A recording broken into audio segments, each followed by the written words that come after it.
യുവാവിന്റെ തൊട്ടടുത്ത് നിന്നിരുന്ന പെൺകുട്ടി അവൻ ശ്രദ്ധിക്കുന്നതിനിടയിൽ ആ പെൺകുട്ടിയാവട്ടെ അവന്റെ വീട്ടിൽ താമസമുറപ്പിക്കാനായി തൽക്ഷണ നേരം കൊണ്ട് അവനെ ചേർത്ത് പിടിക്കുന്നു. അവൾ ഉടനടി തന്നെ തന്റെ കയ്യിലുണ്ടായിരുന്ന അഡ്രസ്സിന്റെ പേപ്പർ അവന് നൽകുകയും, അത്ഭുതകരമെന്ന് പറയട്ടെ, അതാ യുവാവിന്റെ വീട്ടിന്റെ മേൽവിലാസമായിരുന്നു. എന്തിനാണ് തന്റെ വീട്ടഡ്രസ് അന്വേഷിച്ചു വന്നേ എന്ന് പെൺകുട്ടിയോട് ചോദിക്കാൻ തുടങ്ങിയെങ്കിലും അപ്പോഴേക്കും പെൺകുട്ടി ബോധരഹിതയാവുന്നു. ഇതിന്റെ പിന്നിലെ കാരണം എന്തെന്ന് വെച്ചാൽ സ്വർഗത്തിലെ ദൈവിക ശക്തിയുള്ളവളായിരുന്നു ഈ പെൺകുട്ടി. പക്ഷേ അവളുടെ സഹോദരിയാവട്ടെ പതിയിരുന്ന് അവളെ ആക്രമിക്കുകയും അതുമൂലം ഇത്രയും നാളത്തെ കൾട്ടിവേഷൻ അവൾക്ക് നഷ്ടപ്പെടുകയും ചെയ്യുന്നു. അങ്ങനെ ശക്തികളെല്ലാം നഷ്ടപ്പെട്ട പെൺകുട്ടിയാവട്ടെ ഭൂമിയിലേക്ക് മനുഷ്യരൂപത്തിലെത്തുകയും ശരീരത്തിന് ചുറ്റും സ്വർണ്ണ വെളിച്ചമുള്ള ആരെങ്കിലും കണ്ടെത്താൻ സാധിക്കുകയാണെങ്കിൽ അവരുടെ നേട്ടങ്ങളെല്ലാം കൈവരിച്ചുകൊണ്ട് അവളുടെ ശക്തികളെല്ലാം വീണ്ടെടുക്കാൻ സാധിക്കുകയും ചെയ്യുമായിരുന്നു. പെൺകുട്ടിക്ക് വേണ്ടി വീട്ടുകാർ നിശ്ചയിച്ചു വെച്ചിരുന്ന പ്രതിശ്രുത വരനായിരുന്നു ഈ യുവാവ്. അവനാൽ തന്റെ ശക്തികൾ നേടിയെടുക്കാനാവുമെന്ന് അവന് ചുറ്റുമുള്ള സ്വർണ്ണപൂരിതമായ പ്രകാശം കാണുമ്പോൾ പെൺകുട്ടിക്ക് മനസ്സിലാവുന്നു.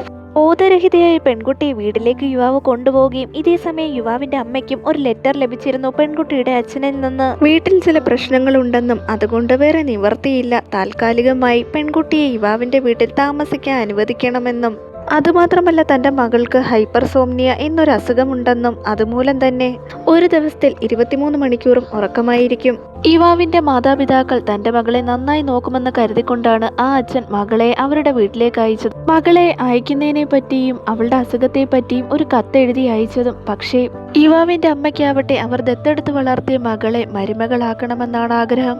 കാരണം തന്റെ വീട്ടിലെ മരുമകളാവാനുള്ള എല്ലാ യോഗ്യതയും തന്റെ ദത്തുപുത്രയ്ക്കുണ്ടെന്ന് ആ സ്ത്രീ കരുതി. പക്ഷേ യുവാവ് ഓൾറെഡി പെൺകുട്ടിയെ സ്വീകരിക്കാൻ തീരുമാനിച്ചു കഴിഞ്ഞിരുന്നു. കാരണം അവന്റെ ബാല്യകാല സുഹൃത്തായിരുന്നു പെൺകുട്ടി. അതുമാത്രമല്ല അമ്മയും അച്ഛനും എടുത്തു വളർത്തിയ പെൺകുട്ടിയെ ഇളയ സഹോദരിയായി മാത്രമേ അവൻ കണ്ടിട്ടുണ്ടായിരുന്നുള്ളൂ. പെൺകുട്ടിക്ക് വേണ്ടി അച്ഛനമ്മമാരോട് ശബ്ദമുയർത്തി യുവാവ് സംസാരിക്കുകയും അവർ തമ്മിലുള്ള തർക്കം യാദൃശികമായി വീട്ടുജോലിക്കാരിയുടെ കണ്ണിൽ പെടുകയും യുവാവിന്റെ മാതാപിതാക്കളുടെ വളർത്തുമകൾ മടങ്ങിയെത്തിയപ്പോൾ പെൺകുട്ടിയുടെ മുറിയിലേക്ക് വളർത്തുമകളെ കൂട്ടിക്കൊണ്ടുപോവുകയും യുവാവിന് വേണ്ടിയിട്ട് നേരത്തെ തന്നെ തീരുമാനിച്ചു വെച്ചിരിക്കുന്ന വധുവാണ് ഈ പെൺകുട്ടി എന്ന് വളർത്തുമകളോട് പറയുകയും ചെയ്യുന്നു.